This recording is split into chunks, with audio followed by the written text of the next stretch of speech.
Hi, I'm Regular Zach, and this is my limited set review for the Magic the Gathering crossover set with Avatar: The Last Airbender. Now, today we're talking all about the gold cards from the set, and remember, this is a limited set review, so I'm talking about the cards only in the context of draft and sealed, so we're not talking about standard or constructed or anything like that. Commander, we're really just focusing on playing draft formats. Now, I'm going to put everything on a grade from A to F, so A's are the best cards. These are bombs, the ones that you show you off to your friends, the ones that you're really excited to open and win you drafts. B's are cards that actively pull you into the colors that it's in, or it shows you that something's open. Maybe a lane is open if you see it, like pick 5. C's are cards that are throughout your entire deck. Most of your deck is kind of consisting of C's, a bit of the bread and butter of what you're playing. D's are cards that you hope you don't have to play, but you can. They're not useless, but you're not really happy that you have them. And then F's are cards that you don't want to have in your deck under any circumstances. These are cards that actively don't function in the draft format, or just really, really bad build-arounds that you just shouldn't play. We're going to go by different colors, so I'm starting with the blue-white cards, and then we'll go all the way through all the gold ones. And starting off, we have Cat Owl, which is 3 hybrid white-blue, so it's either 3 in a white or 3 in a blue. For a 3/3 creature cat bird at common, it has flying. It says whenever this creature attacks, untap target artifact or creature. Okay, yeah, seems all right. Waterbending is a thing that's happening a lot in blue decks, so you're tapping some of your creatures and artifacts so that you can pay different costs. And so this attacking could untap some of those things and maybe, either give this pseudo vigilance or give some of your other things the ability to continue to tap for more waterbending stuff, or even just let this attack and then untap and then use a waterbending ability. So there's something here, but I'm not really excited for it. It seems like a C to me, just like fine. 4 mana 3/3 flyer is a good rate, but nothing exciting. Next up, we have Sokka, Lateral Strategist, which is 1 hybrid white-blue. So it could be, only in a white deck or only in a blue deck. We're going to see a lot of these, so I'm going to kind of stop talking about that afterwards. But 3 mana for a 2/4 legendary creature human warrior ally at uncommon. He has vigilance and says whenever Sokka and at least one other creature attack, draw a card.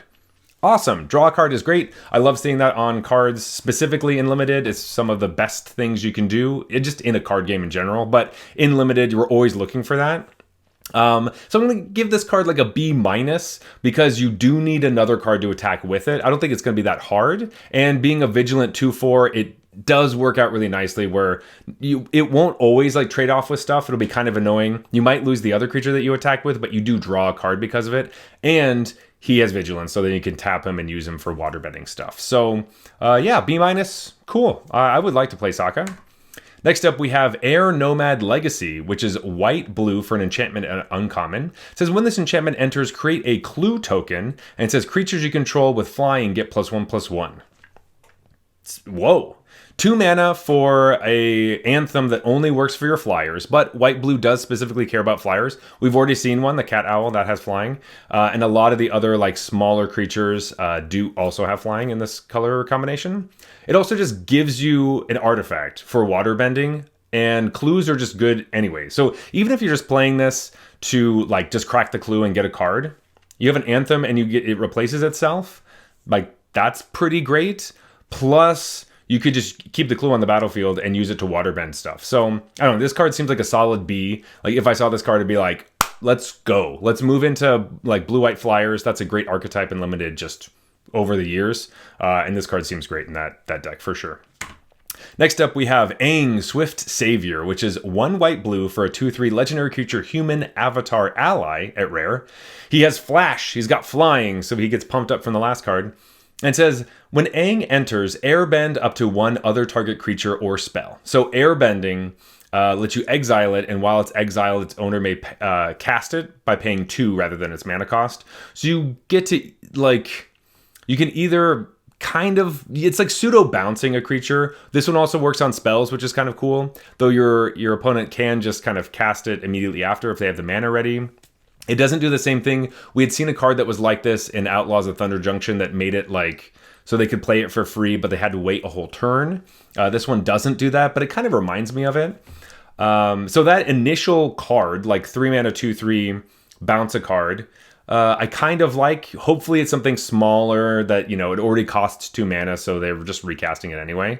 It also has another ability. You can waterbend 8, and you get to transform Aang into Aang and La, Ocean's Fury, which is a 5/5 legendary creature, Avatar Spirit ally. It has reach and trample, and whenever Aang and La attack, put a +1/+1 counter on each tapped creature you control. So either you're attacking with a bunch of creatures, and they all get +1/+1 counters, very normal, likely thing to do, or you're just attacking with this creature, and a bunch of your other creatures are tapped because of water-bending things, or a combination of both of those things. This part of the card is awesome. I think the whole thing is really good. Like, this is a strong card that does get to do a lot of things. Like, you get a tempo play out of the first bit, and then later in the game, it turns into a threat that makes your board huge. This looks like an A, maybe like an A- because, you might not always get to the waterbend part. I am interested to see how easy it is to waterbend like very large amounts of mana, because like waterbending 8 for Aang, it's just, you could technically just tap 4 lands plus 4 creatures / artifacts. Aang could be one of those. Ideally, Aang isn't, and so you kind of have 9 other things to tap, and then Aang gets to attack and immediately put counters on all the creatures that transformed him. That would be really cool. So I think overall, you know what? I think I'm just gonna give this an A. This card looks really awesome. I think it's gonna be great in blue-white, and it's gonna be really brutal when your opponent flips this thing, and then you're just kind of screwed. Next up, we have Katara, Water Tribe's Hope, which is 2 white, blue, so 5 mana total for a 3/3 legendary creature, human warrior ally at rare. She has Vigilance, and whenever Katara enters, you create a 1/1 white ally creature token. Cool. Already interested. I love cards that give me more cardboard, so either drawing cards or making tokens. Always nice. And she also has Waterbend X. It says creatures you control have base power and toughness XX until end of turn, and X can't be 0. So if somebody takes control of your turn somehow, they can't just wipe your board. And then activate only during your turn. So this is only an aggressive strategy. But what's really cool about this card is that you can, it says activate only during your turn, but it could be any point during your turn. So this is the beginning of me kind of talking about how waterbending and firebending kind of work together. So firebending gives you mana during your combat step when you attack with creatures with firebending. And Katara could use some of that extra mana to pump your whole team. So Katara kind of wants to attack with all these. Katara also has Vigilance, so she can waterbend as part of the payment, so she adds an extra bump. I mean, I think you play this, you get your extra token. That's 2 attackers. The following turn, you either have 5 or 6 mana. You get to attack even with just those creatures and make them both 6/6s, 7/7s, because Katara can waterbend too. Attacking with 2 7/7s on turn 6 sounds crazy. So that's pretty exciting. I would be happy to do that. And you can, spread out how much mana you're actually spending, or which creatures you're tapping, or clues, or food, or whatever. Katara looks awesome. This looks like an A. I like a lot of stuff about this card, and seems great. Awesome for that stage of the game. Katara's cool. This is a great Katara. Next up, we have the Dimir cards, so blue-black cards. This is Messenger Hawk. It's 2 and a hybrid Dimir, so blue or black. It's a 1/2 creature bird scout at common, and it's flying. It says when this creature enters, create a clue token. Cardboard! Yes, I love it. And then it also says this creature gets +2/+0 as long as you've drawn 2 or more cards this turn. So the blue-black the blue-black archetype cares about drawing 2 cards in a turn. This is a very obvious card showing you that. It gets paid off for doing it and helps you do it by giving you a clue token. However, you could also just use it as a flyer in like the white-blue deck, as well as a waterbend thing, because you make 2 pieces of cardboard, so this and the clue can both tap for waterbending stuff, so that's good. I know overall this seems like a pretty good card, and my pick for like my favorite blue common is very similar to this, and I think this is probably going to be like a B-. These are it's 3 mana, which is the worst part about this card. Everything else I like, I guess. Okay, everything else I like. I don't know how good the drawing 2 cards thing, like this payoff isn't that great. This helps you do the other payoffs, but this specific payoff for drawing 2 cards is not very good. It hopefully will just happen sometimes, but yeah, I'm still going to give this a B- because you do get pieces of cardboard, and clues are awesome. So I love whenever a card gives me a clue. Thank you, Messenger Hawk. I salute you. And you're very versatile. I can put you in so many different decks.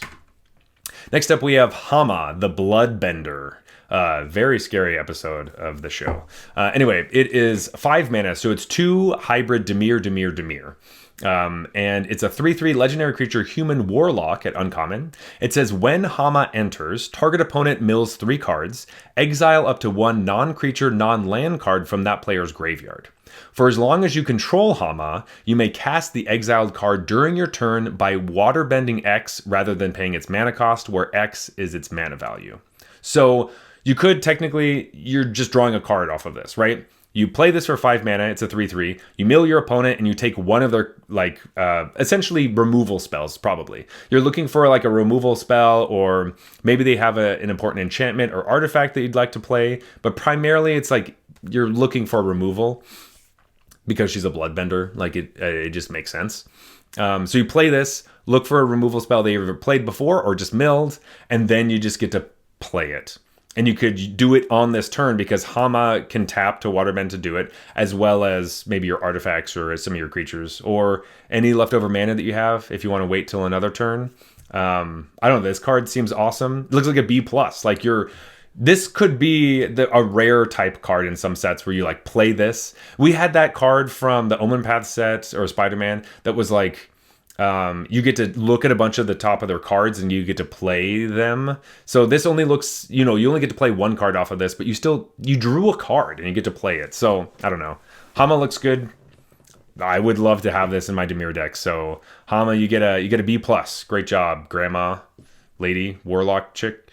Next up, we have Foggy Swamp Spirit Keeper, which is 1 blue-black for a 2/4 creature human druid ally at uncommon. It has lifelink. It says whenever you draw your second card each turn, create a 1/1 colorless spirit creature token with this token can't block or be blocked by non-spirit creatures. Okay, so this is what I'm talking about when I want cards that, like the payoffs for the draw 2 thing, this is it. It's right here. We want a creature that gives us more tokens to attack and win the game. And these spirit creature tokens are pretty interesting because in the past we've had cards that, like when you draw your second card, you make a 1/1 bird or things like that. This is kind of like that. Technically they can't chump block really, but they do live on the spirit realm, which is actually perfect because in Avatar, spirits don't really interact with other things. You have to actually go to the spirit realm to deal with stuff. So this is perfect, but it reminds me a lot of shadow creatures. And shadow creatures were really strong in aggressive decks because your opponent couldn't block. Now, you couldn't block either, but it is a cool ability that this kind of feels like we're bringing it back a little bit in a sense. We have a lot of cards that make these tokens. This is one of my favorite ones. So this is the payoff we're looking for. We're making more pieces of cardboard that do just get to attack basically every single turn. Your opponents can't do anything about it. And it's a 3 mana 2/4 with lifelink. So even if your opponent does try to race you, you just get to block their smallest creature, gain life throughout every turn, and you just keep swinging in with your spirits. Like, I don't know. This seems awesome. I like this a lot. B+. Man, these Dimir cards are looking awesome. I'm pretty excited for at least getting this card to play in my draft deck. And next up we have Azula, Cunning Usurper.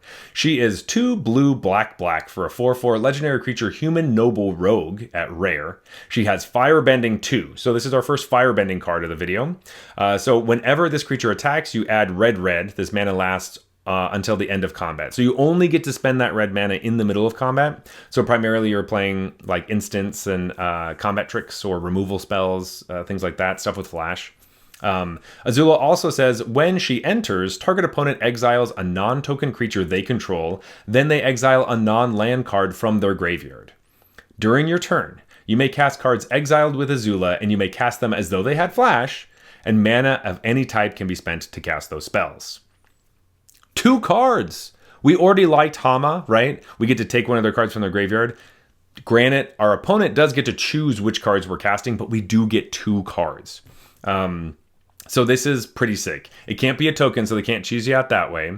It has to be a creature, and then the other one can't be a land. So you're getting something. And then everything you cast with Azula has flash. So ideally, you'd have Azula and something else with firebending. So the next turn you attack, you might get to play both cards. Maybe only play one. Who knows? But you do get some free mana to play some of this stuff. This card seems so cool. The blue-black cards, I think some of the black cards in general I'm really excited for, but the blue-black stuff right now, just talking about it, I'm getting pretty excited. I'm going to give Azula an A. Card advantage, baby. We're getting some sweet stuff. Just so good. Great job, Azula. Except for you're kind of stuck in the show. You're like really mean, but awesome. Definitely awesome card. All right.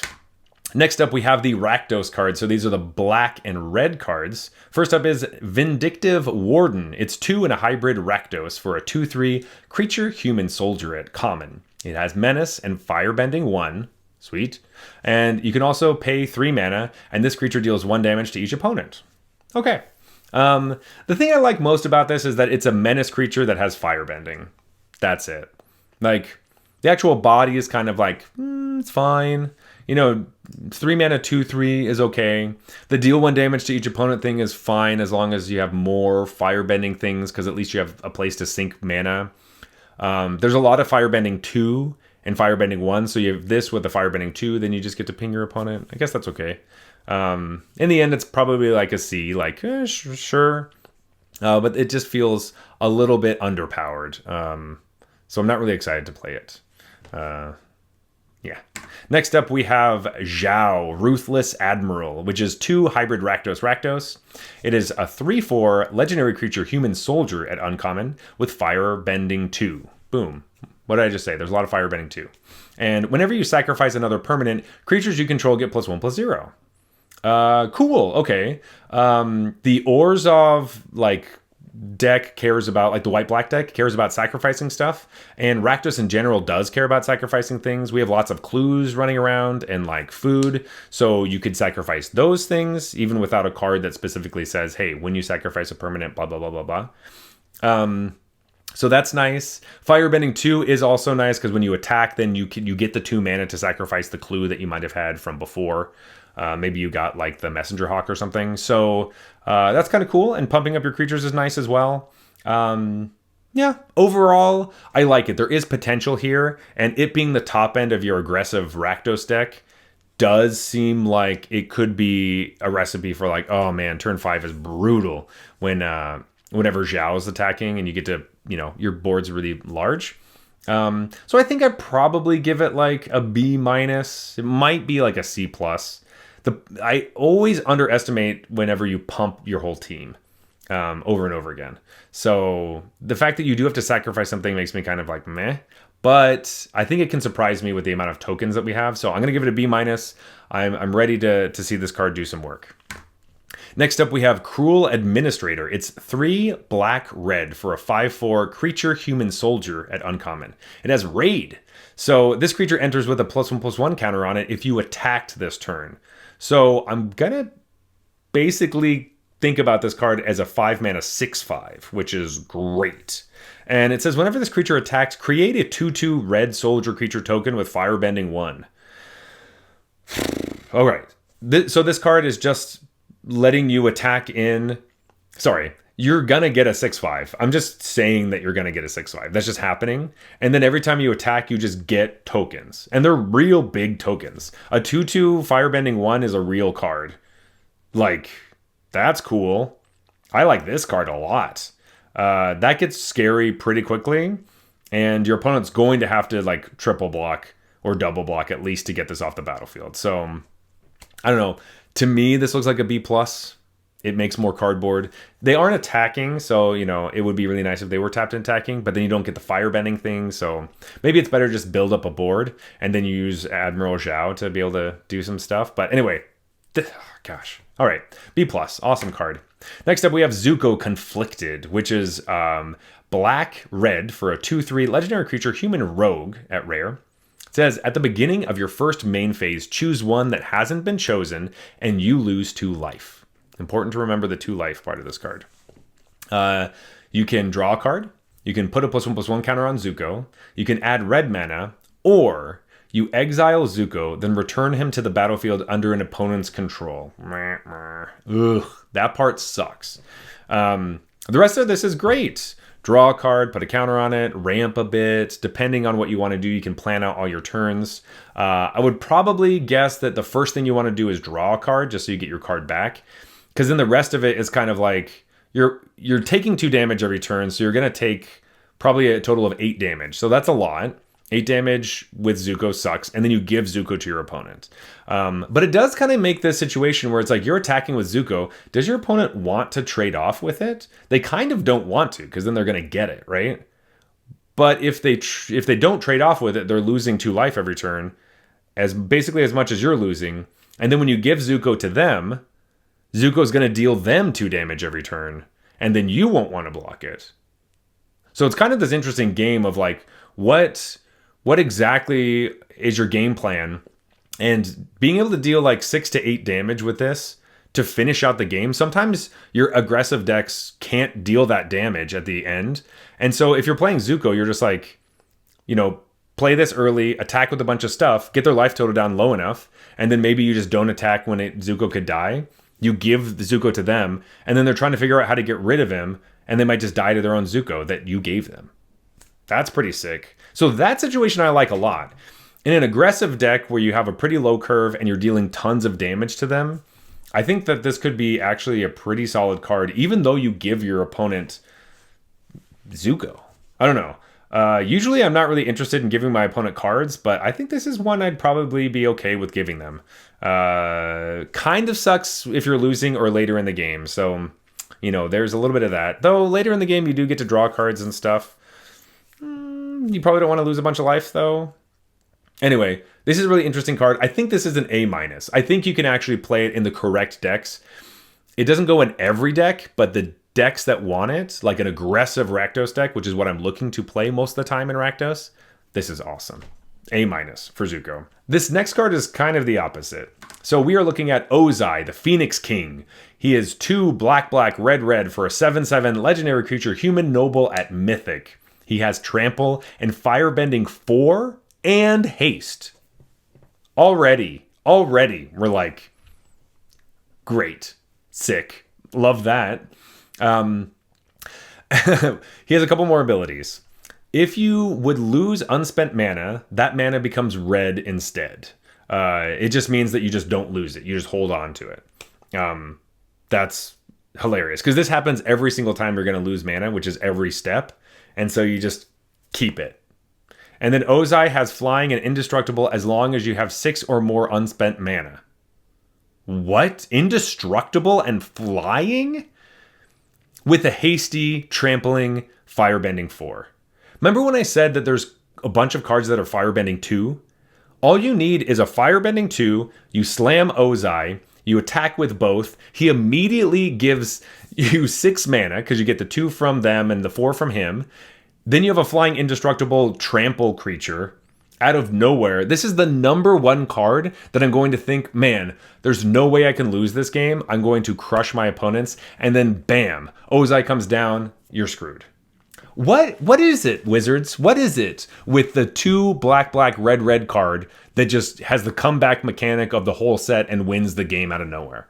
What's going on? Why do we always have cards like that? I don't know what's happening, but Ozai is fantastic. This is kind of the opposite. So instead of Zuko, where you want to kill them really quickly, Ozai wants to make the game go long so you can actually cast this card. But I feel like you just win. This is an A+.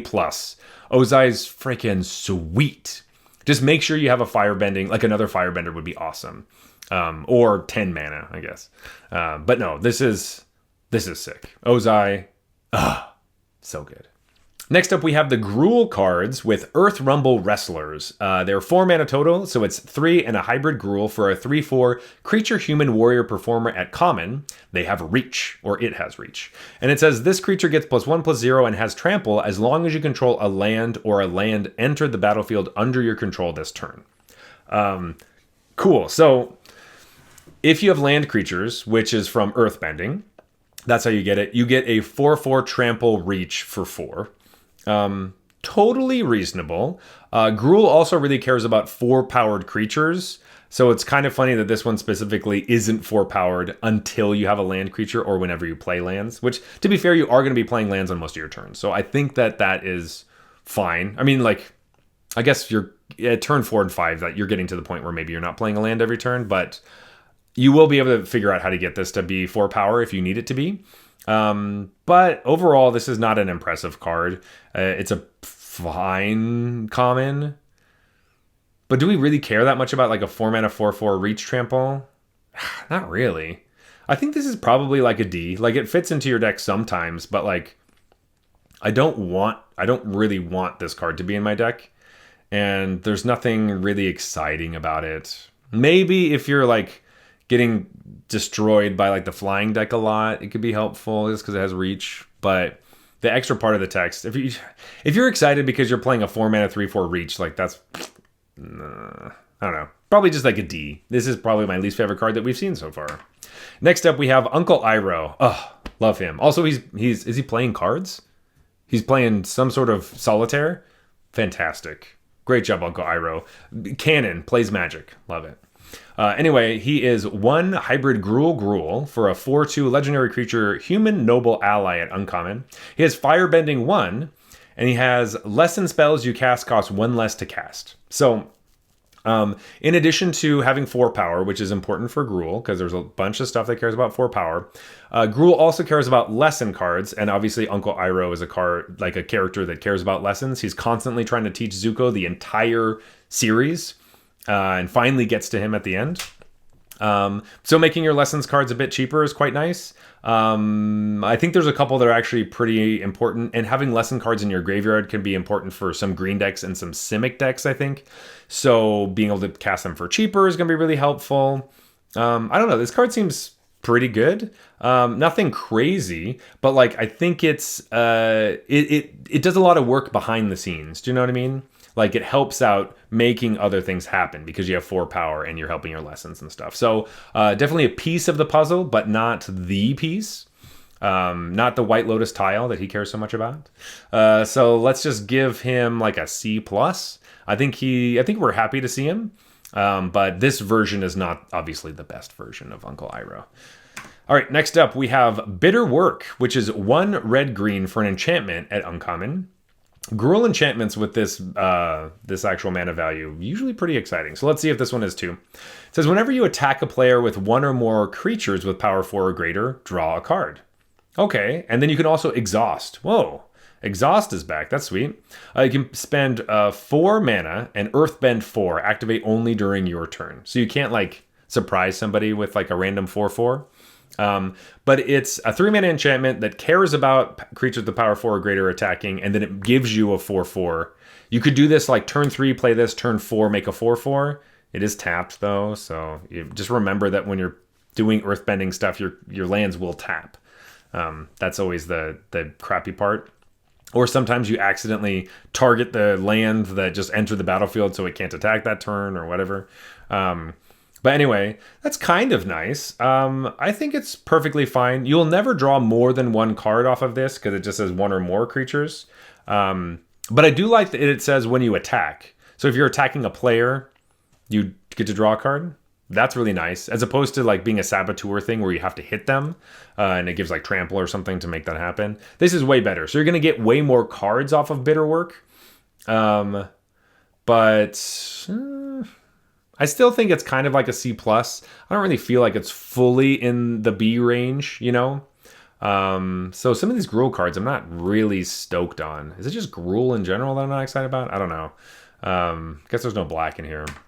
Anyway, next up we have Toph, Hard-Headed Teacher, which is 2 red-green for a 3/4 legendary creature, human warrior ally at rare. It says, when Toph enters, you may discard a card. If you do, return target instant or sorcery card from your graveyard to your hand.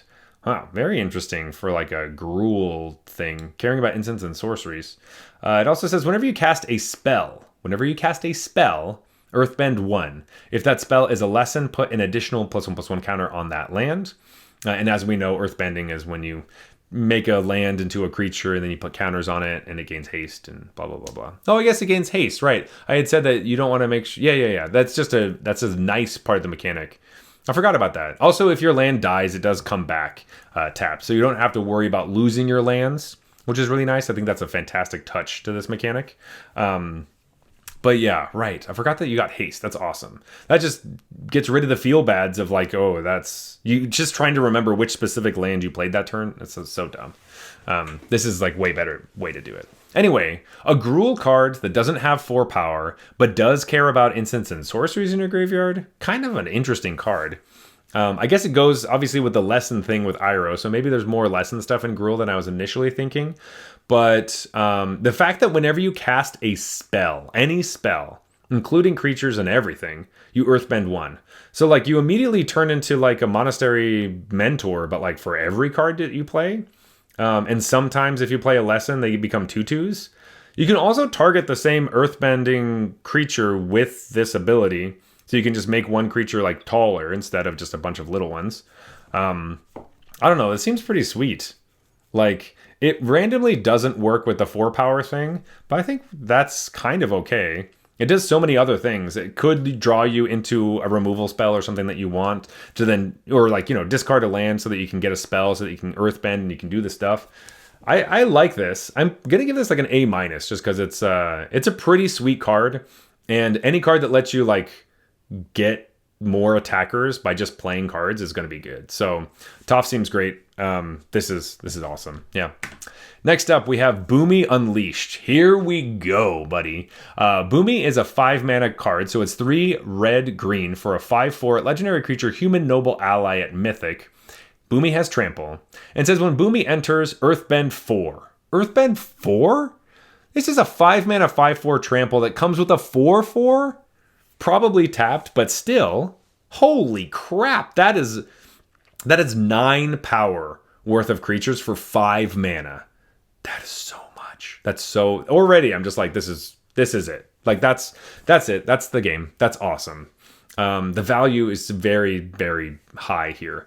Also, whenever Boomy deals combat damage to a player, he has trample, so that could happen. Untap all lands you control. After this phase, there's an additional combat phase. Only land creatures can attack during that combat phase. So not only do you get to hit them with Boomy, you also have your earthbended creature that you made, right? So that presumably either attacked on the first turn, or you could have tapped a bunch of your stuff to play cards. You untap all of your lands, not even just the creatures, all of them, all the lands you control untap. So you get to like sort of feast and famine or whatever. That's awesome. That's so good. Like if you lose Boomy on this attack, you probably win with the rest of the stuff that you set up. And hopefully if you've earthbended a couple more creatures, you get a lot more stuff going in. I don't know. This is awesome. This card's awesome. This is like an A+. I love Boomy. This is sweet. This really brought me back into Gruul here. The beginning was, I don't really know about some of this stuff, but bam, Boomy that's great. That's awesome. And I also love like, he did this off screen in the show where he like breaks free and like fights back and wins his freaking place. What's the name of his town? What is the name of his what's the name of his city? Ba Sing Se is the other one, the scary one. Omashu. It's called Omashu. That's what it is. Wow, I can't believe that I completely blanked on that. Like, totally. Anyway, he fights during the time when there's no firebending, during like the eclipse, and wins back Omashu. Wow. Phew. Felt really bad there for a second. I could not remember the name of that city. But anyway, Boomy's stinking sweet. And I love this art, and this is so cool. All right, let's move on. Next up, we have the Celestia cards. So these are the cards that are green and white. And first up, we have Earth Kingdom Soldier, which is 4 and a hybrid Celestia. So 5 mana for a 3/4 creature human soldier at common. It has vigilance, and it says when this creature enters, put a +1/+1 counter on each of up to 2 target creatures you control. I love that it doesn't say other, so you do get to put the counter on this creature. So it could be a 5 mana let's see, 4/5. 5 mana, 4/5, and a 1/1 counter on something else. Makes it a little bit more exciting, for sure. But overall, I guess you have the ability to put it just on other creatures. I think it's okay. It's not a great 5-drop. I think it's probably like a C- to like a D. Some of these big, expensive commons just don't really break through a lot of the time, and they're just kind of there. And this feels like one of them. It's just like a C-, and I'm not really excited to play this card at all. Next up, we have Suki, Kyoshi Warrior, which is 2 hybrid Celestia for a star 4 legendary creature, human warrior ally at uncommon. It says Suki's power is equal to the number of creatures you control, and when Suki attacks, create a 1/1 white ally creature token that's tapped and attacking. What is... That sounds very familiar. Sounds like Adeline? This is just an uncommon Adeline that costs 1 more mana and is more flexible to cast because you don't have to be white. You could be like, this goes in a mono green deck. Cool. This is strong. And at uncommon as well, like, that's pretty nice. I don't know. This looks like a B-, making creatures every time you're attacking. There's a lot of cards that care about allies entering and allies doing stuff. And this one seems pretty good. It's very straightforward, but Adeline has proven to be strong. I know that was 3 mana. I know it was 3 mana. I get it. But, like, this is sweet. I think this card's awesome. So B- for Suki. If I see Suki and I'm like wavering about whether I should be in green-white, it's telling me I should be in green-white. I like this card. It's good. It's good. Next up, we have White Lotus Reinforcements, which is 1 green-white for a 2/3 creature human soldier ally at uncommon. It has vigilance and says other allies you control get +1/+1. Boom. Green-white cares about allies. We just saw a sweet ally that pumps up allies. Look at that. Love Lords. Lords are great. This is a B. It's a good Lord. Usually Lords at 2 is much better, but like we can't really ask for that. I don't really love it when they say other allies because it gets kind of confusing when I'm counting. But no, this is awesome. 3 mana, 2/3 that pumps up all your allies is great. Yeah, very good. Great job, old dudes. Good work. All right, next up we have Earth King's Lieutenant. This guy's kind of a prick. But anyway, that's just in the show. In the game, he's awesome. He's green-white, so 2 mana for a 1/1 creature human soldier ally at rare. He has trample. I love me a 1/1 trampler. I love it. I love it. When this creature enters, put a +1/+1 counter on each other ally you control. And whenever another ally you control enters, put a +1/+1 counter on this creature. Sick. This with Suki would be phenomenal. The thing I really like about this card, and this is like a... What's the card that does the same thing but with humans? It's Thalia's Lieutenant. It's like the same thing, right? I love that they kind of kept that theme as part of it, where it's like, it's good early because every time you play an ally, it gets bigger. But it's good late because when you have a bunch of allies, you play it and you get to put counters on all the stuff. It's also not legendary, which is sweet. That's more of like a constructed thing, but that is very exciting. Means like you could actually play a bunch of these in your deck, and this is like a real deck. This seems awesome. Big fan of this. Like, I don't know if it's like an A. It's a B+. I feel like it's a B+. You do have to build yourself around allies, but this is a great card in those ally decks. It could just be an A. I'm kind of waffling between. I'm just going to, because it's so specific to allies, I will just keep it at a B+. But really cool card. Next up, we have the Orzhov cards. We're going into the, enemy colored pairs. That's what they're called. And we're starting off with some of our fantastic actors from the TV show. The Pretending Poxbearers. It's 1 and a hybrid Orzhov, so white-black, for a 2/1 creature human citizen ally at common. It says when this creature dies, create a 1/1 white ally creature token. All right, so we see this type of card often. And don't worry, they're not actually diseased. They're just pretending. Obviously, it's in the name. But they're doing a pretty good job at it. Look at it. They look gross and diseased. But anyway, this is the type of card we see at like 2 mana a lot, where you like, it's a 1/1 that dies into a 2/2 or whatever. This is a 2/1 that dies into a 1/1, but it is an ally. And it is an ally just in general. So that's kind of helpful. So that's nice for some of your Celestia decks, but I also really like it because the Orzhov like archetype really cares about sacrificing stuff, and anything that gives you multiple triggers that's all you're looking for in those types of decks. So I think this is going to be like really helpful for that, and a lot of the strong like Orzhov cards need something like this. So I think this card's going to be actually more like a C+, where it's actually pretty important to have in that deck. And if you don't have it, it'll be kind of rough trying to get your stuff moving. So this type of bread and butter card is really important for that type of deck. So yeah, C+ for the Pretending Poxbearers. Great job, folks.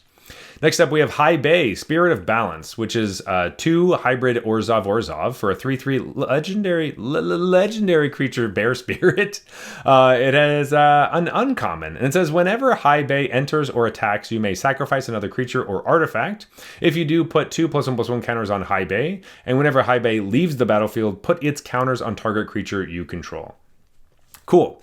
So card that enters really wants you to sacrifice something, because if you play this and you don't sacrifice anything, 4 mana for a 3/3, not great. It is a spirit, so it can block those little spirit dorks, so that's kind of nice. But if it's a 4 mana 5/5, you got to sacrifice like a Clue or maybe the Poxbearers we had just seen. Much more exciting. And as long as you can make sure there's at least one creature on the battlefield whenever you're doing combat with stuff, it can then obviously put its counters onto something else. That's kind of it. I think ultimately this card is fine. I guess you do immediately get counters on it, but I'm not really wowed with this. And I think that I'm putting a lot of eggs in this one specific basket that doesn't have Menace, it doesn't have Trample, it doesn't have any sort of evasion. I'm gonna give this kind of like a C. I don't really know if this is the card that I'm excited for my Orzhov deck. Do you know what I mean? Like, I think there's some other sacrifice cards that are gonna be better for it, and this is just not it. So High Bay, sorry. Next up, we have Tolls of War, which is white and black for an enchantment at uncommon. It says when this enchantment enters, create a clue token. Love it. Thank you, clues. And it says whenever you sacrifice a permanent during your turn, create a 1/1 white ally creature token. This ability triggers only once each turn. So the only triggers once each turn is kind of the annoying part, and the you can only do it during your turn part. So you don't get to double dip your turn, their turn, and you can't get multiple in the same thing. But it does give you something to sacrifice immediately, or something to tap for water bending or whatever. But it itself is basically like, hey, sacrifice this clue, make a 1/1 the next turn, and then figure out ways to sacrifice things after that, and you just keep getting fodder over and over and over again. So that is pretty nice. It replaces itself. I think this is pretty good. I like this card. It just, it has the normal Magic stipulations of we're really worried about sacrifice decks, so make sure to put a bunch of parameters on this so it really only works one way, as opposed to being able to do it a bunch of different interesting ways. But I'm still going to give this like a B. I think that all your sacrifice decks are happy to play this card. It gives you a clue, which I'm a big fan of. So yeah, a B for Tolls of War. But it could have been busted and crazy. Maybe it's like a B-, but whatever. B. Next up, we have Sandbender Scavengers, which is white-black for a 1/1 creature-human rogue at rare. It says whenever you sacrifice another permanent, put a +1/+1 counter on this creature. And whenever this creature dies, you may exile it. When you do, return target creature card with mana value less than or equal to this creature's power from your graveyard to the battlefield. So this is pretty nice. We're just like doing your stuff. You're sacrificing your permanents. You're getting this creature bigger and bigger and bigger. And eventually somebody has to deal with it or trade off with it. And then you just get one of the things that you sacrificed back to the battlefield. Great.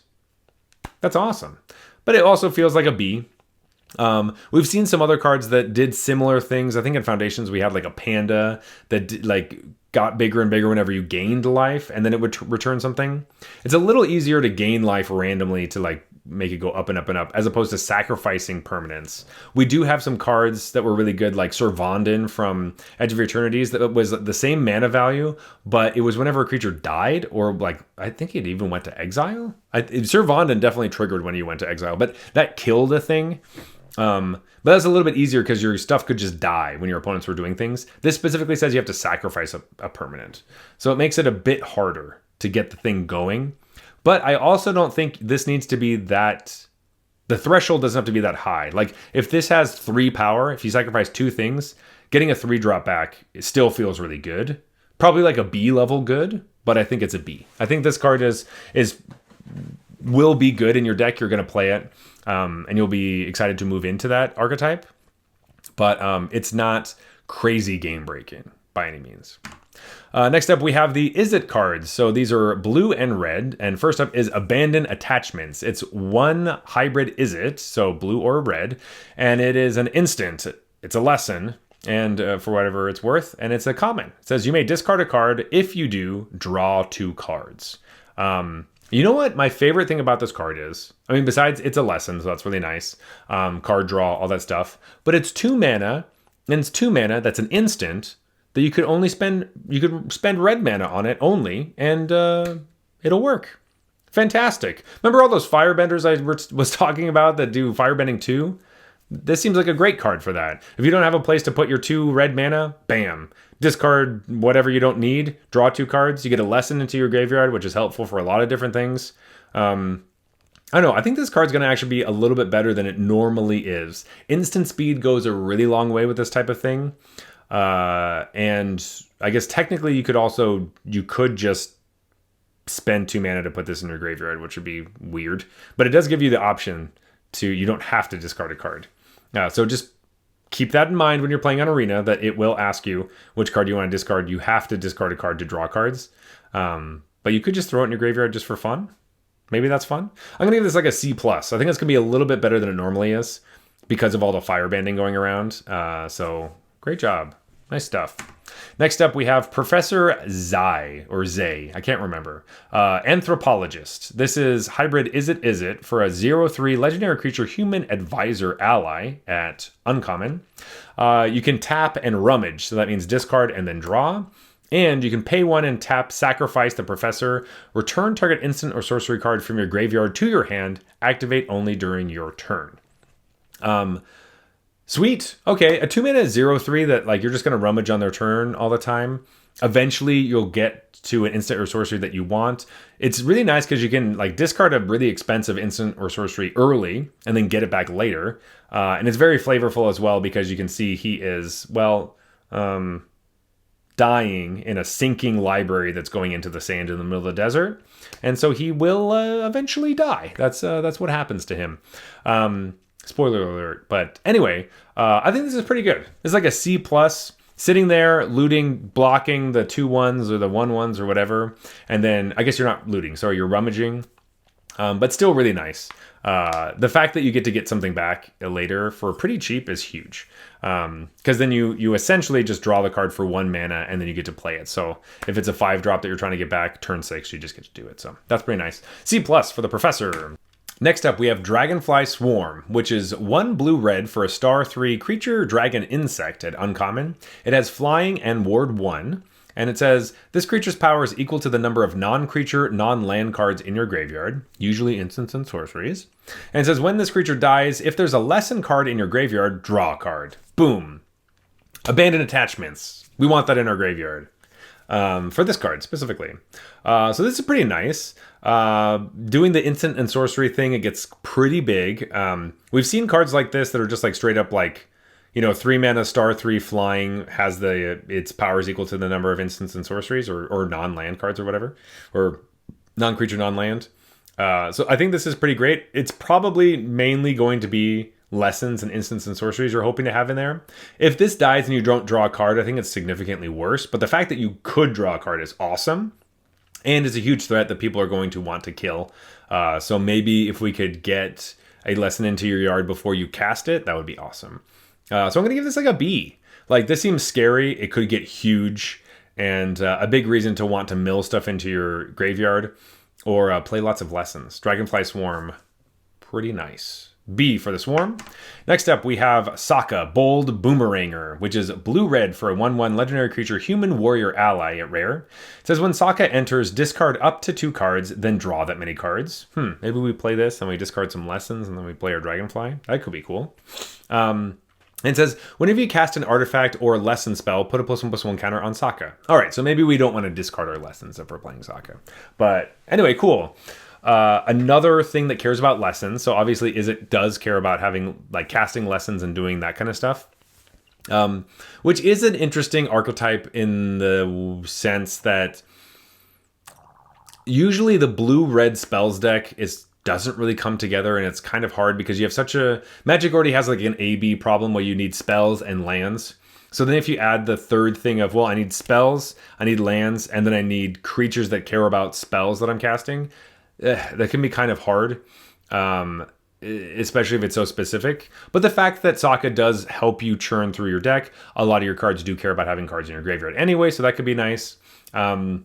I think the artifact part is just a little bit of fun. There's a card called Trusty Boomerang that costs 1 mana, and then you equip for 1, and then you can tap the creature and pay 1 to tap another creature. And so you basically get to like throw your boomerang, it hits them, and then that boomerang goes back to your hand, and you pay 1 to play it. Sokka triggers, you get a +1/+1 counter. So I think that's mainly why the artifact thing is there. But for the actual archetype, I think it's primarily lesson stuff. But who knows? Sometimes you get clues, and Sokka will get big. Oh no, it says cast, so that doesn't count.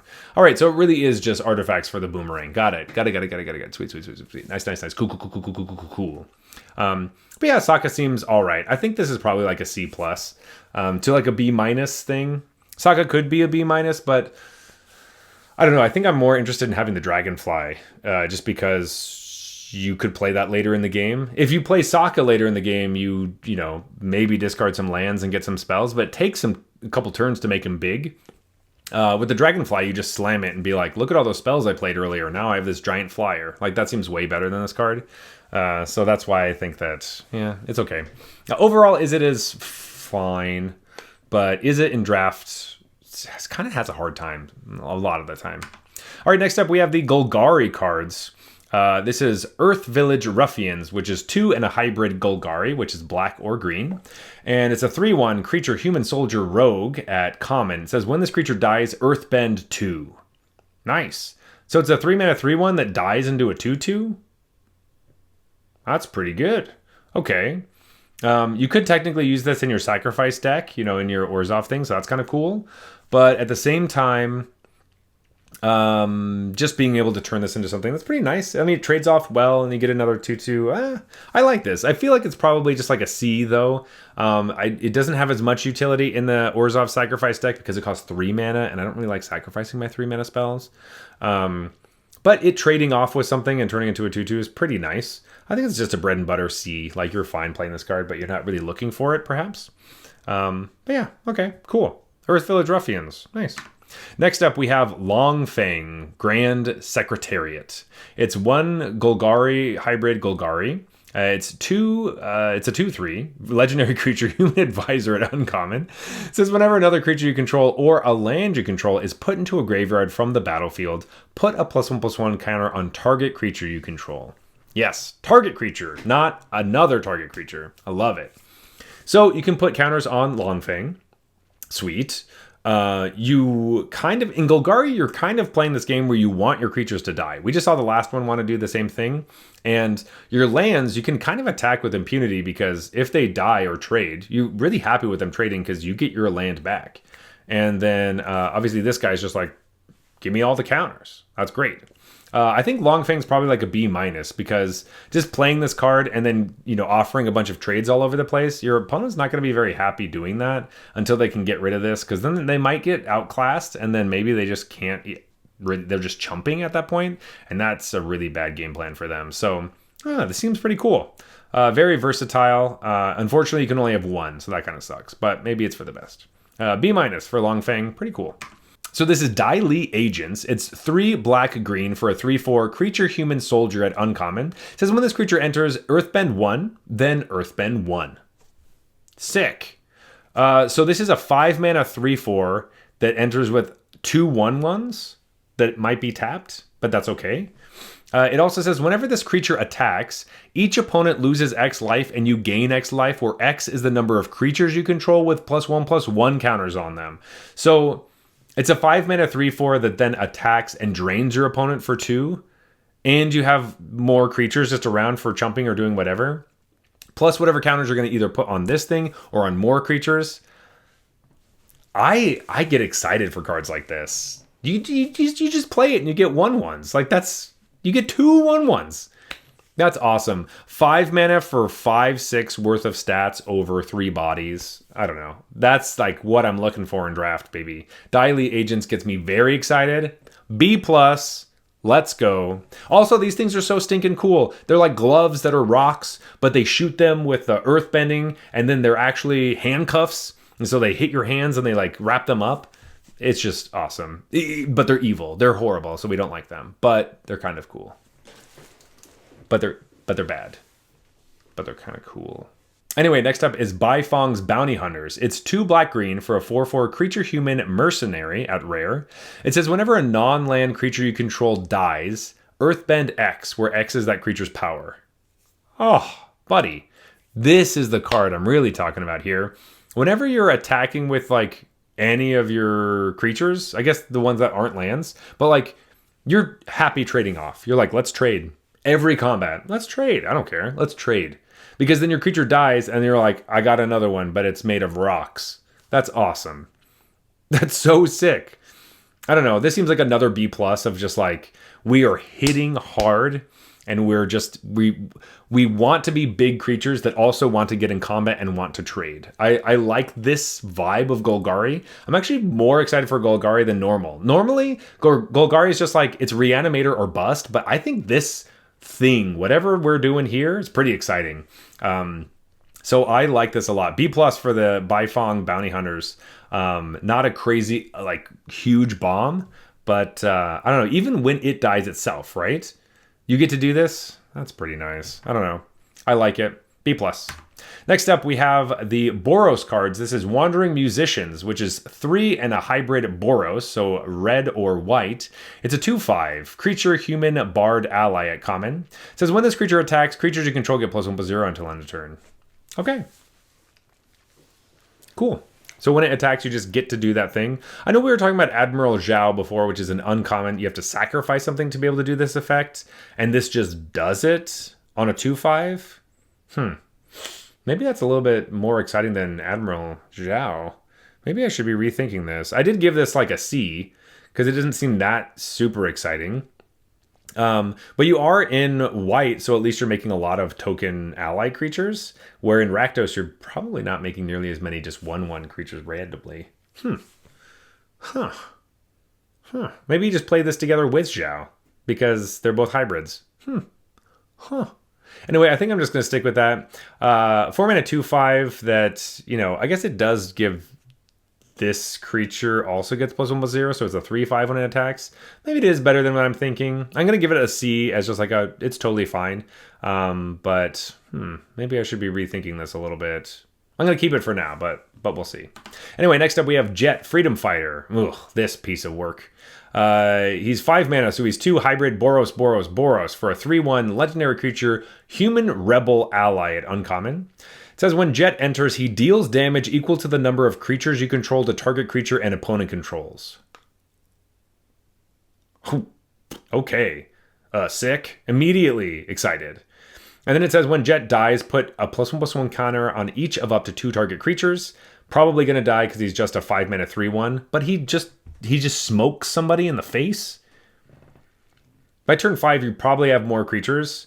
I'm assuming you have at least 2 others. So you play this and you just shoot a creature for 3. That seems pretty good. And if you happen to have any tokens or any, you know, other things lying around, deal more damage. I love this spell stapled to this card. I wish his body was a little bit bigger, but the fact that he kind of wants to die, he wants to sacrifice himself to help the cause, which he does in the show, kind of. He, like, you know, turns good or whatever. I still don't really like him very much, but take that stupid thing out of your mouth, Jet. Think you're so cool. Anyway, he's a B. I think he's a B because he's got a removal spell stapled to him, and it's just going to work out that way. Yeah, Jet's good. Next up, we have Sun Warriors, which is 2 red-white for a 3/5 creature human warrior ally at uncommon. It has Firebending X, where X is the number of creatures you control. Great. We already want lots of creatures from all the other cards we've seen so far. So this is just Boros tokens go wide. And you can also spend 5 mana to create a 1/1 white ally creature token, which you can do in combat when you use the Firebending from this card. So if you have 4 other creatures, you attack and just keep making creatures every turn, and it's a 3/5, so it's kind of awkward to trade with or do stuff. I don't know, that seems like another B. I think this is pretty sweet. And this helps populate your board. You can also just pay some of the mana that you have to, you know, fill out all the pieces that you need. I like this a lot. This is great. Man, this is awesome. This is, yeah, good stuff. Boros, doing Boros things. Next up, we have Iroh Tea Master. Okay, maybe fell off a little bit with this card. We have, it's 1 red-white for a 2/2 legendary creature, human citizen ally at rare. It says when Iroh enters, create a food token. All right. So we get a food token so we can do the normal stuff that we want to do, sacrifice it for something, water bend it, whatever. At the beginning of combat on your turn, you may have target opponent gain control of target permanent you control. When you do, create a 1/1 white ally creature token, put a +1/+1 counter on that token for each permanent you own that your opponents control. Okay. So this is a 3-mana 2/2 that makes a food that you're going to give to your opponent so that you make a 2/2. All right. When you say it like that, it's not horrible, but you are still giving them something, right? I'm not really excited about giving them anything. Especially in a Boros deck where we want to kill them, giving them something that helps them gain life. I don't like that very much. And then trying to do this more than once, I think this looks like a cool commander card where you could like give your stuff away and do the whole Zedru thing or whatever, and give out funny stuff or maybe give Zuko away or whatever. But like in draft, it doesn't really feel good at all. I don't really see, like if I'm giving my opponent stuff, I like the Zuko plan more where it's like hurting them as opposed to giving them food so they can gain life so they don't die as fast. I think this is probably like a D, actually. I don't really like this at all. I'm very uninterested in playing this version of Iroh, even though he does look so cute and so nice, and I like him a lot in this stage of the story. It's like perfect, and I love that he kind of comes back to this at the end. But no, as far as a draft card goes, I think this is probably a card you don't want in your deck. It might just be a straight up F. Like it could just be like, don't play this card under any circumstances. It's horrible. But it's Iroh, so I'm giving him a D because, well, it's Uncle Iroh. You can't get mad at this guy. Anyway, next up we have the Simic cards. This is the last of all the color pairs. This is Platypus Bear, which is 1 and a hybrid Simic for a 2/3 creature Platypus Bear at common. It has Defender. It says when this creature enters, mill 2 cards, and as long as there is a lesson card in your graveyard, this creature can attack as though it didn't have Defender. Okay, cool. The cards that like you 2 mana, play it, mill some things in green, I usually want to be able to get a land back or something, and because you can't get anything back ever with this card, it's fine. But I don't know if we want to turbo mill into lesson stuff. Maybe this could be interesting in your like Is It deck, because this could just be a blue card, and then you're playing the Dragonfly so that you're just trying to mill yourself to make your Dragonflies really big. That could be kind of interesting. But overall, I think it's perfectly fine. It's like a C, but nothing great. Next up is Guru Pathic, which is 2 hybrid Simic for a 2/4 legendary creature human monk ally at uncommon. It says when Guru Pathic enters, look at the top 5 cards of your library. You may reveal a lesson, saga, or shrine card from among them and put it into your hand. Put the rest on the bottom of your library in a random order, and whenever you cast a lesson, saga, or shrine card, put a +1/+1 counter on another target creature you control.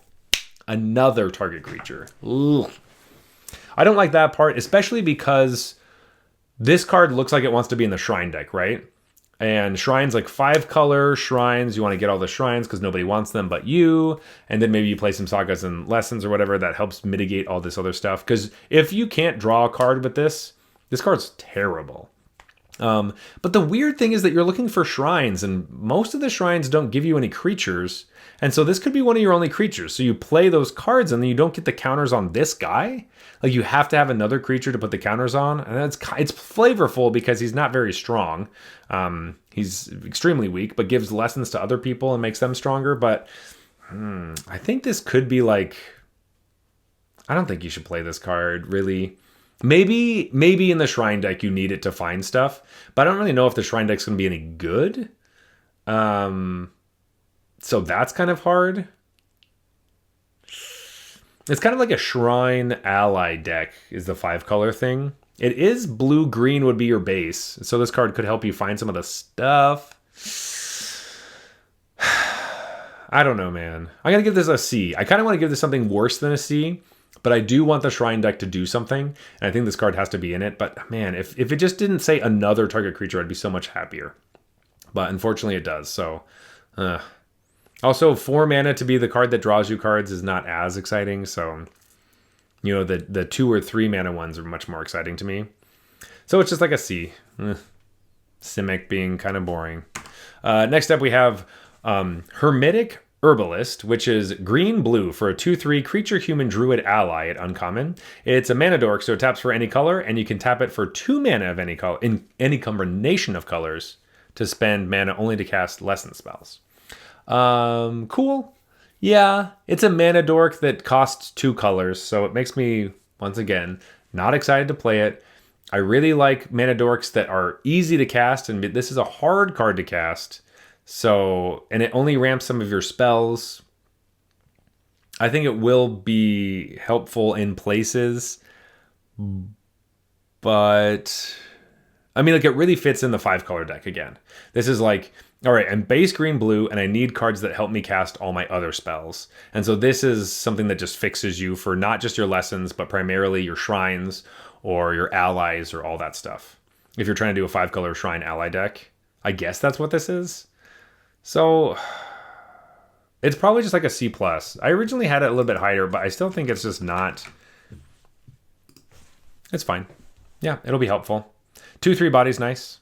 You get rewarded for having to have green and blue on turn 2 to then fix your other colors. All right.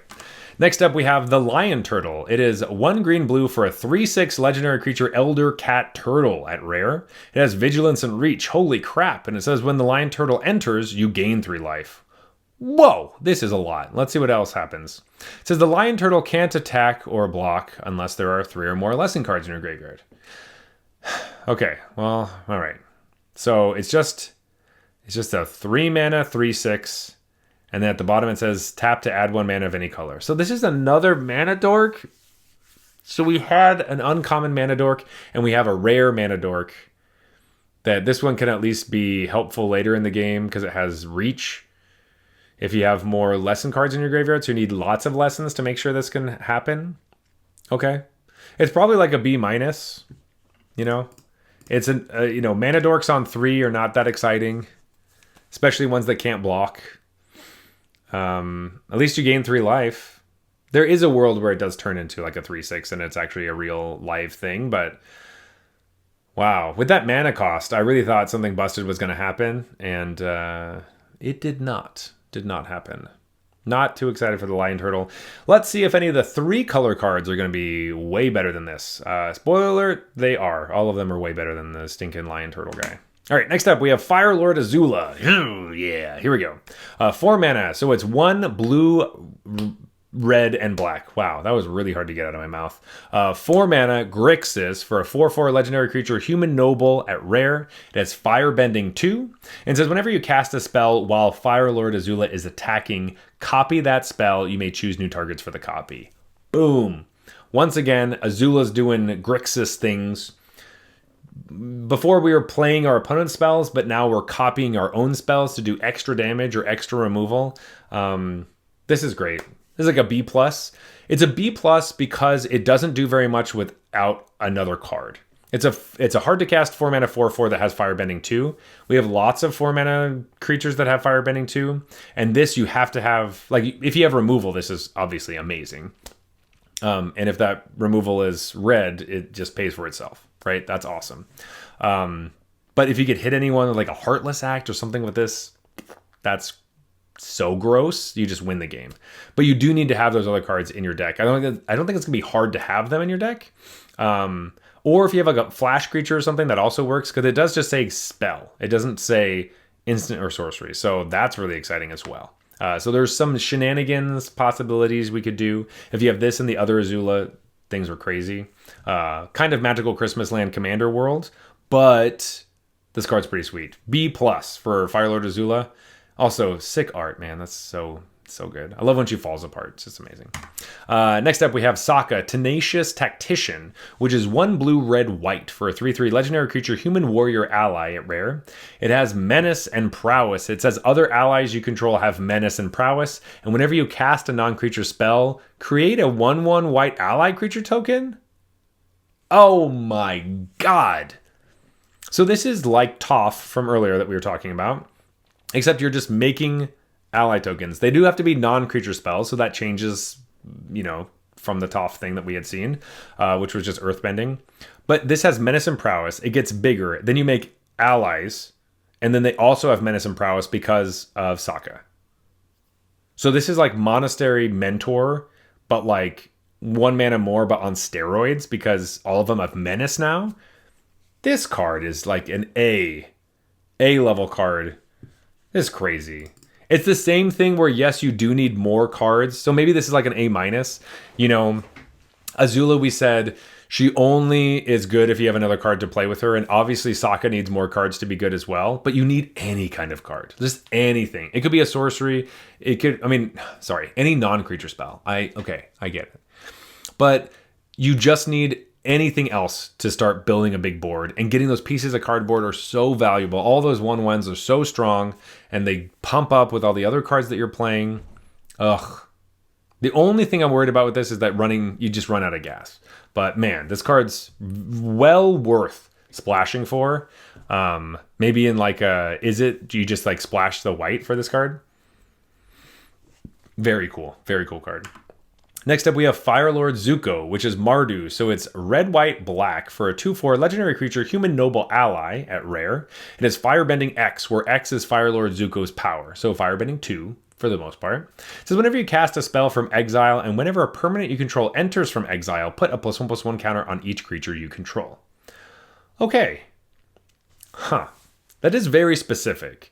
We don't often cast things from exile just like routinely. Red does care about doing that, but I think for the most part, we're doing a little bit more discard draw stuff in this set as opposed to like impulse draw where you get to exile stuff and then play them. It also says whenever you cast a spell from exile, so you do have to cast something. It's not specific to like if you get your land drops or anything. So that's kind of annoying. You do get to put +1/+1 counters on all of your creatures. So that is very big. And it also pumps up Firelord Zuko himself. So he does then get to attack for more fire bending, which then gets you to cast more stuff, which would be really cool.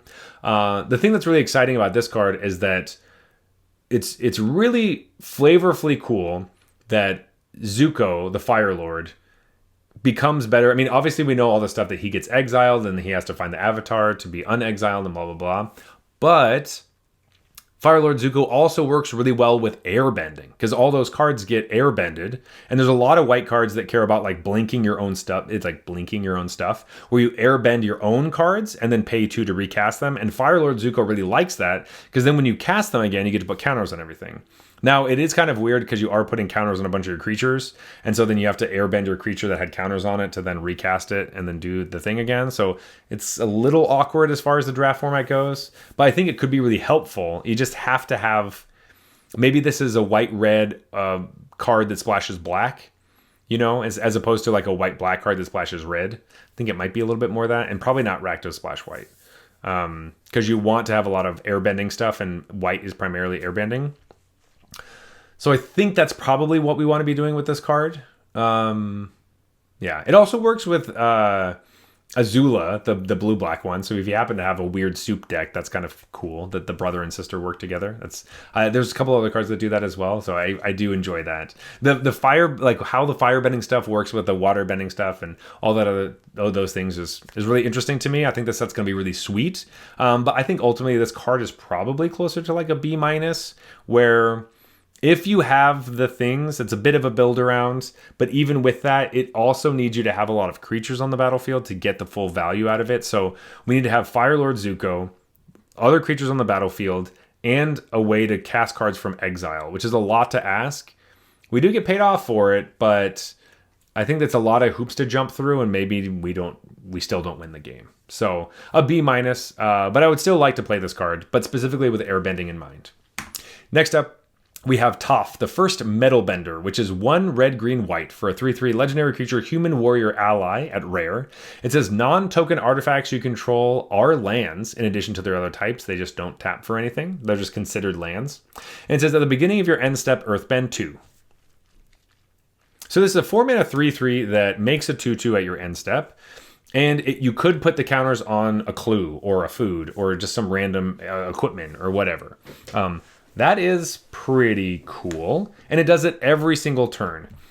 I think primarily when we're looking at Toph, we're not really thinking about the artifact part. You can kind of just scrub that out because like it will come up every once in a while. But for the most part, I think we're perfectly fine just Earthbending 2 every end step.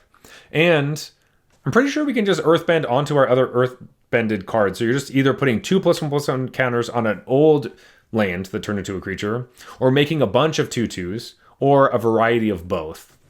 And having Toph just sit there go unchecked seems pretty good. I'm going to give this like an A minus. I think Toph is awesome. Once again, making a lot of earthbending creatures is really strong. Cards that make tokens are really good. And this is just a new way we're doing that. So, I don't know, Toph seems sweet. A minus. You have to deal with this card or you're just going to lose the game because your opponent's just going to have a million 2/2s or bigger or whatever. They can just keep going. It's amazing. Next up, we have Katara the Fearless, which is green, white, blue for a 3/3 legendary creature, human warrior ally at rare. It says if a triggered ability of an ally you control triggers, that ability triggers an additional time. This is like a Panharmonicon, but for allies. It's only triggered abilities, not activated abilities, so none of the waterbending stuff works. None of the fire... Well, the firebending stuff does work, but the waterbending stuff doesn't work. And if you get to pair this with Toph or any of the ones that make tokens, that's pretty cool. I think it's kind of magical Christmas land. Anytime we get a card that doubles up on something in draft... It doesn't do anything by itself. It's a hard to cast 3/3 for 3 mana that like might work in your deck. So like I think there's a possibility that this card is strong, but I think some of the other cards that actually do stuff are more interesting to me. And I'm gonna give this like a C, where like it probably goes in that, you know, Bant/5 color ally deck. And if you can just play it because you have the mana for it, it's fine. And then you might get some value. But it doesn't do anything by itself. When it enters, you need another ally to do something, and it has to be something relevant, and it has to be triggered. So there's a lot of parameters, you know, things that you have to get right for this to work. Looks much better in like Commander. This looks like a Commander card to me. I don't think we should play this in draft necessarily. But I still think that, you know, there's a world where it will do some work. So that's why I'm giving it a C as opposed to like an F. I don't think it's like a full F. It's like a C. Maybe like a C minus. Oh, I think we're going to go lower. Let's go to a C minus. I don't know if it's a D level, but, you know, I'm not going to first pick this or second or third pick this. Anyway, next up we have Aang at the Crossroads. This is 2 green, white, blue for a 3/3 legendary creature human avatar ally. It is rare. It is flying. It says when Aang enters, look at the top 5 cards of your library. You may put a creature card with mana value 4 or less from among them onto the battlefield, and then put the rest on the bottom of your library in any order that's random, any random order that you would like. And then it says, whenever another creature you control leaves the battlefield, transform Aang at the beginning of the next upkeep. It's kind of a weird timing thing. You transform it to Aang, Destined Savior, which is a 4/4 legendary creature avatar ally. It has flying. It says land creatures you control have vigilance. Pretty nice. And at the beginning of combat on your turn, Earthbend 2. So that is great, if you can do that. First up, 5 mana 3/3 flying. Fine. A little below rate, but fine. But you do get to tutor a 4 mana value thing onto the battlefield. That is awesome. In this deck, obviously, I only want to have... This is the only 5-drop in my entire deck. Every other creature is 4 mana or less. That's just how you want to build this deck. But the way that you flip this card feels so easy. You just play this, you get the card for free. You already have it. It just comes onto the battlefield. You basically drew it and just cast it. And then whenever another creature leaves, you get to transform it into this freaking beast. That's just all your lands have vigilance. So, or all your, creature lands or whatever. And you get to earthbend on your combat every turn. This is the same thing we were talking about with Toph, except for it's at combat and they all have vigilance. So you just get to attack and cast your spells. Come on. Come on. This is great. If you can flip this guy, that's awesome. It's not even that hard to flip. I think this is an A. This is a big reason that you would want to go into Bant as opposed to Katara, which is not really the thing you want to do. Though, obviously, this gets to hit multiple things if you have Katara out, so that's kind of cool. But plus, I guess you get to double up your Earthbend things. But you're not going to have both of these rares in the same thing. Anyway, this card's awesome. This is an A. I want to play this card. I like it a lot. It's very strong. Next up, we have Iroh, Grand Lotus. Yeah, go Iroh. Here we go. So he is 6 mana. He's 3 green, blue, and red for a 5/5 legendary creature, human, noble, ally at rare. He has Firebending 2. During your turn, each non-lesson instant and sorcery card in your graveyard has flashback. The flashback cost is equal to that card's mana cost. Okay, that's pretty cool. We've seen this before with, being able to cast a bunch of your instants and sorceries from your graveyard. But there's more. It says during your turn, each lesson card in your graveyard has flashback 1 generic mana. This is a payoff for the lesson deck. Holy crap. You slam this, attack with firebending cards. All your instants that are lessons, boom, boom, boom, boom, boom. You play all of them. That's crazy. That's so good. This is going to be awesome. I'm super excited for this card. I think this is also an A. Redrawing your entire graveyard is something. It's so strong. And he's also just a beefy 5/5 with firebending that's just going to wreck people. This is going to be really hard to deal with. And yeah, this is one of the cards you're going to be looking out for. I love this. Iroh's awesome. Great job. What a freaking sick card. So cool. All right, next up, we have our last card. This is the final gold card of the entire thing. 51 cards. It's been a great set review. Thank you, everyone. Let's go into it. Avatar Aang. We've seen this card. We love this card.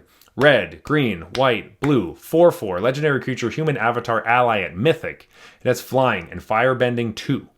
Whenever you waterbend, earthbend, firebend, or airbend, draw a card. And then it says, then, if you've done all 4 of these things, transform Aang into Aang, Master of Elements. It's a 6/6 legendary creature avatar ally with flying.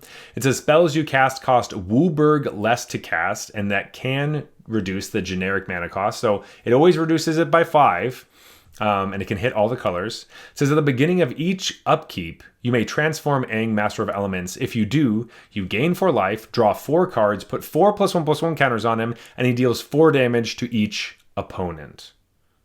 Wow. That is a lot of stuff. Too bad that's never going to happen. You're not flipping this thing ever. There's just no way, right? There's just no way you're ever going to be able to do waterbending, earthbending, firebending, and airbending in the same turn. So this is really a hard to cast 4/4 flying firebender that draws you a card every turn, which that's pretty good. That still feels kind of like a payoff where you're like, yeah, I'm just attacking in the air, drawing a card every single turn. Or the other cool thing is that, like, it says whenever I'm really thinking about firebending specifically because that's the one that has the least stuff to do. Maybe earthbending too, because if you happen to have something that just earthbends just like for free, that's kind of nice. But waterbending and airbending is a little bit more complicated. But if you play this and you have some more firebenders, they attack. You get to do it for every single one of the times that you've done that. Whenever you firebend, you draw a card. So this guy firebends, this guy firebends, this guy firebends, this card. You just draw a bunch of cards. So that is really strong. But it does cost 4 different colors of mana. And I just never think that this is going to happen. This is the magical Christmas land of Commander World. You're not going to be able to flip Aang, Master of Elements. And the other thing is that you probably never want to flip it back, but like the thing making stuff cost less probably doesn't matter because what amount of mana did you have to spend to get waterbending, earthbending, and airbending in with an attack with Aang?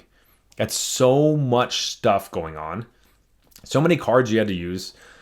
It just doesn't, I just don't see this happening outside of Commander. I just don't really see that you're ever going to flip this card. It just feels extremely unrealistic. Like transforming it and like gaining the 4 life, drawing all the cards, putting counters on the stuff and dealing the damage. Like that's all amazing. The huge cost reduction is really cool. You will have cards in your hands.